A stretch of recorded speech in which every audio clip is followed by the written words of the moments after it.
Carry on my wayward son. There'll be peace when you are done. Lay your weary head to rest. Don't you cry no more. Welcome to another episode of Action Video Game Talk. I'm your host, Scott Action Jackson. Thanks for joining me today, or tonight, or whenever you're watching or listening to this episode. Once again, I have a list of news articles to go through, so let's go and hop right into them. If you joined the Hyrule Warriors party without pre-ordering the game, you missed out on some costume DLC. You can now scoop those up on the eshop if you want to dress Link, Zelda, and Ganondorf up in different clothing. Available on the eShop, each for 99 cents, you'll find 3 packs of costumes for Link and Zelda. These outfits are culled from Ocarina of Time, Twilight Princess, and Skyward Sword. Also available for the same price is a 2-pack of costumes for Ganondorf, originally available for early adopters via Club Nintendo. You'll get a skin for his Ocarina of Time appearance and one for his Twilight Princess vintage. So, for those who wanted to get this pre-order DLC and wasn't able to get it before the game came out, these extra costumes are now on the eShop for you to be able to get, and they're 99 cents each, so they're not really that much. If you wanted to, go over there and check those out. I mean, you got some Ocarina of Time costumes, Twilight Princess costumes, and a few Skyward Sword costumes. A lot of Legend of Zelda fans will probably pick up on these if they didn't get them for pre-ordering and buy the Club Nintendo stuff. No Pokemon hack will likely top the Pokemon Black story, but getting to play as Maxie, the villain from Pokemon Omega Ruby and Alpha Sapphire, is still pretty damn cool.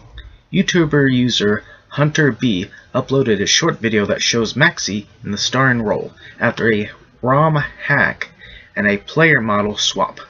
Don't everyone run out and think that they can be the next Hunter B. Tinkering with your game could result in it not working or its data being corrupt or lost. As the news article said at the end, don't try and do this stuff with your copy of the game because it could end up resulting in it being corrupted or lost data in it. Now, some people actually know what they're doing with some of this stuff and can actually get away with some of this modding or hacking.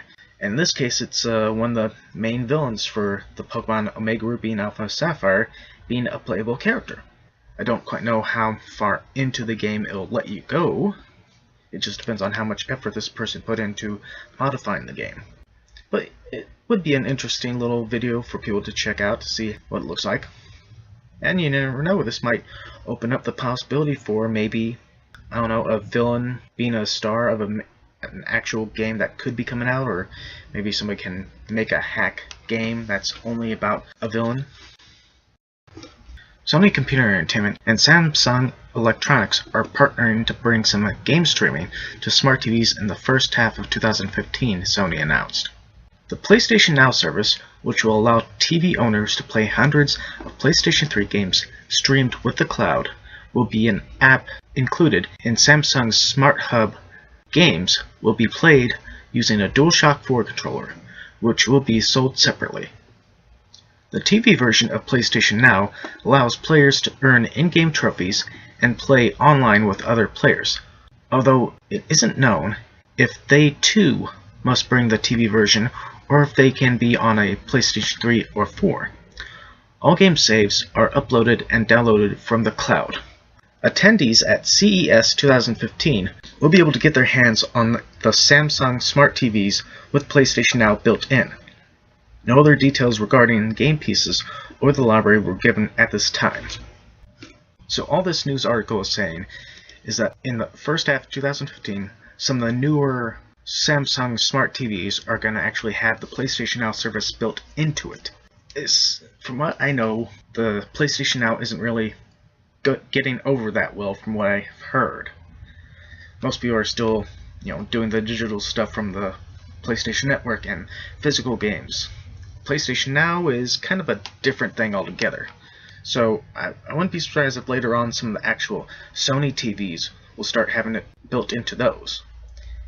And I wouldn't be surprised if they tried doing this, I guess, with the PlayStation TV service that they're going to do later on too. I mean, it's possible. Capcom announced that pre-orders for the forthcoming Resident Evil HD Remaster of the 2002 GameCube game are currently available on PlayStation Network. People who pre-order the game, and only those who pre-order it, get it for both PlayStation 3 and PlayStation 4 using Sony's Crossbuy functionality. Those people will also receive a Resident Evil theme for their systems. Capcom also noted that Resident Evil HD can be preloaded to the consoles and will be readily available for play when the game ships on January 20th. Resident Evil HD is not a PlayStation exclusive. It is also coming to Xbox One, Xbox 360, and PC on the same day. To me, this doesn't really sound that good. I mean, this more or less tells people that if they do pre-order the digital version of the game, they can get it for both PlayStation 3 and PlayStation 4 as a cross-buy, but only if you pre-order digitally on the network. Now, lately, there's been a major issue with the network. It says also for those who do pre-order, they'll also receive a Resident Evil theme for their systems. To me, this doesn't really sound that fair for people who don't really like pre-ordering digitally. To me, it's a totally different thing than pre-ordering the physical game from an actual retail store. Rockstar announced on its Twitter that the festive surprise Christmas Day gifts will be extended due to the recent connectivity issues with PSN and Xbox Live. Outrages started early Christmas Day. Due to interruptions, Rockstar has made it known that fans will not miss out on getting their bonuses. The festive surprise update will let you purchase new vehicles, dress up in holiday attire, partake in snowball fights, and more. Players were to receive Christmas gifts in their inventory if they logged in on Christmas Day, which Rockstar says it's also going to extend. So yes, the PlayStation Network and the Xbox Live service were both down for more or less the whole Christmas Day and couple days after, although Xbox Live was able to be brought back up, and I've heard that some people was able to get onto PSN by way of their PlayStation 3 a few times, although the PlayStation 4 people had some serious issues. But Rockstar, because of this, Rockstar has extended its little festive Christmas stuff that you can get on the Grand Theft Auto Online. This is great for people who was trying to get onto the Grand Theft Auto Online game during the Christmas time, yet wasn't able to. Since I wasn't able to get on to PlayStation Network at all and couldn't play any PlayStation 4 games, I had to switch over to an old game that I never thought I'd go back to, and that is World of Warcraft. But now that the PlayStation Network is back up, I went on there, got some of the GTA Online stuff, went back onto the Destiny, but now I have more or less 3 games to play through now. And that's not counting all the free games available through the PlayStation Plus membership, which is a ton. On Christmas Day, Metal Gear Solid creator held a live stream for fans, many of whom showed up to see more of Metal Gear Solid 5 The Phantom Pain, and were even hopeful to learn a release date. Instead, Kojima waited until the very end, near the 2-hour and 44-minute mark of the near 3-hour stream, to reveal a special feature in The Phantom Pain, a wearable chicken hat. Although seemingly a joke, the chicken hat actually serves a specific purpose.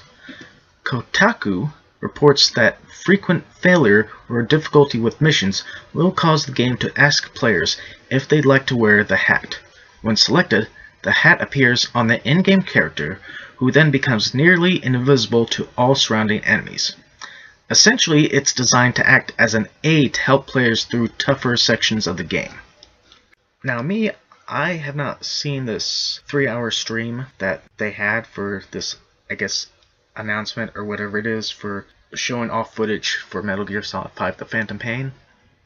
And then, as it shows right here at the very end, it showed a wearable chicken hat, which is supposed to help you through the more difficult parts of the game. Now, for me, it would seem weird to wear the chicken hat for a Metal Gear Solid game, but if it does help you to actually play through the game and help you complete it, I'm all for it. Because me, I've gotten to points in video games where I got stuck on a part that I couldn't get through and just gave up on the game. So if something like this is in a game, I'm all for it. Well, that's it for this episode of Action Video Game Talk. Once again, thanks for joining me today, or tonight, or whenever you're watching or listening to this episode. Later on, I'll have the separate clips up if you want to check those out. Down below, I'll have the Facebook page if you can go over there and check that out. So, until next time, bye.